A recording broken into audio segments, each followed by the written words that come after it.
Hello everyone, আমি তোমাদের কালকে বলেছিলাম আমি একটা ভিডিও করে যে আমার শরীর প্রচণ্ড খারাপ, মানে এমন একটা সিচুয়েশন যেখানে আমি দম নিতে পারছিলাম না, আমি কথা বলতে পারছিলাম না। এখনও আমার এখন প্রবলেমগুলো আছে, কিন্তু আমি পুরোপুরি সুস্থ নই। তবে মানে এতটাই সিচুয়েশন আমার কোনোদিনও হয়নি এতটা খারাপ। এতটাই শরীর খারাপ হয়েছে যে আমাকে নেবুলাইজার নিতে হয়েছে। তো সেটার পরে আমি একটু রাত্রে ঠিক করে ঘুমাতে পেরেছি, এখন একটু বেটার আছি। কিন্তু আমার যে দম নেওয়ার যে প্রবলেমটা হচ্ছিল, যে ব্রিদিং প্রবলেমটা হচ্ছিল, সেটা এখন অনেকটা কম আছে। কিন্তু আমি যখন আপ ডাউন করছি, মানে আমার রুম হচ্ছে 3rd ফ্লোরে, 3rd ফ্লোর থেকে এই যে ছাদে আমি এখন বসে আছি, সেই ছাদটা হচ্ছে ঠিক 15-20টা সিঁড়িও হয়তো হবে না, ঠিক আছে। কিন্তু আমি যখন আপ ডাউন করছি আমার এখনও ব্রিদিং প্রবলেম হচ্ছে, দম নিতে অসুবিধে হচ্ছে, মানে প্রচণ্ড কষ্ট হচ্ছে। আর আমি তোমাদের কালকে বলেছিলাম যে আমার রুমটায় মানে এক ফোঁটাও রোদ্দুর আসে না, তো সেই কারণে আমাকে এখন রোদ্দুরে এসে বসতে হচ্ছে। আমি রীতিমতো ঘামছি। আর মানে আমার ইনফেকশনটা যেটা ছড়ায় সেটা হচ্ছে, প্রথমে আমার চোখে ইনফেকশন হয়। কারণ কি, আমার অ্যালার্জির সমস্যা আছে প্রচুর। অ্যালার্জি হলে আমার এমন না যে গায়ে র্যাশ বেরোয় বা কিছু, সেরকম কিছু নয়। এই র্যাশ ব্যাপারটা খুব কমই হয়, হয়তো কিছু খেলে হয়, কিন্তু অ্যালার্জি আমার প্রচুর হয়। ঠান্ডা লেগে যায়, মানে ইনস্ট্যান্ট, মানে চোখে মানে এফেক্ট করে, কান চুলকায়, এরকম টাইপের জিনিস যেগুলো হয়। তো সেইগুলো আমার মানে ওয়েদার বেসিস, মানে আমি এখন এমন হয়ে গেছে যে একদিন অন্তর অন্তর আমাকে অ্যালার্জির ওষুধ না খেলে আমি খুবই আনইজি ফিল করি। তো সেক্ষেত্রে দাঁড়িয়ে আমি অ্যালার্জিতে আমার এই জিনিসটা হয়েছে। কিন্তু চোখের যে বিষয়টা হয়েছিল, সেটা লাস্ট 5-6 দিন আমার খুব চোখে সমস্যা হচ্ছিল। দেন আমার দাদা হচ্ছে মেডিসিনের ডক্টর, আর আমার দাদার যে ফ্রেন্ড সে হচ্ছে আই স্পেশালিস্ট।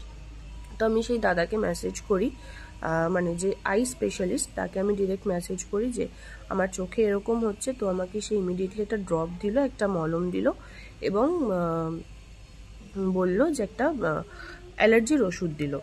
তো আমি সেগুলো আমার হাজব্যান্ডকে দিয়ে আনাই।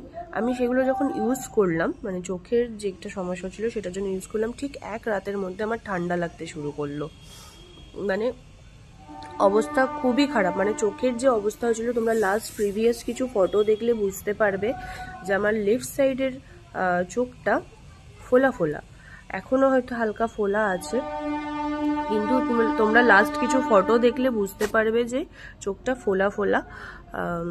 আমি আগে একটু বলে নিই যে আমি যেহেতু ছাদে বসে আছি ওপেন এরিয়াতে, তো আশেপাশে তোমরা সাউন্ড কিছু শুনতেই পেতে পারো।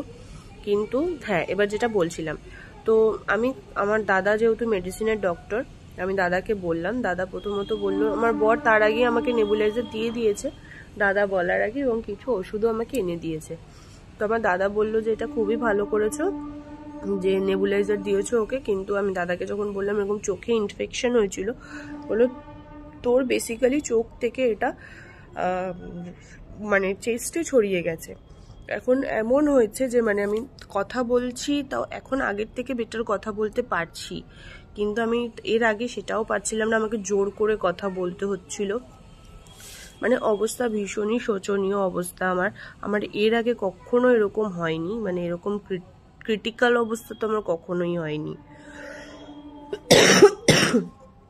এখন আগের থেকে একটু বেটার আছি। এবার জানি না, আজকে রাতেও নেবুলাইজার একবার নেব, না হলে আর আমি তোমাদের সাথে এটা আমি ভাবছিলাম এখনই রিভিল করব না, সামনেই ঘুরতে যাব ডিসেম্বরে। তো কোথায় যাব সেটা তো তোমাদেরকে পরে বলবো, আগে আমি সুস্থ হয়ে নিই, তারপর তো সেটা তোমাদেরকে পরে বলবো। কিন্তু এখন অবস্থা তোমাদেরকে জানানো উচিত, আমার মনে হলো যে আগের থেকে একটু বেটার। তো তবে একেবারে আমি সুস্থ নই, এটাই বলার। তো চলো, ভিডিওটা আমি এখানেই এন্ড করছি। এখন আর কথা বলতে পারছি না, মানে এই 4-4.5 মিনিট আমি কথা বলে নিয়েছি, মানে এটা আমার কাছে অনেক। সো এখন ভিডিওটা এখানে এন্ড করছি, বাই।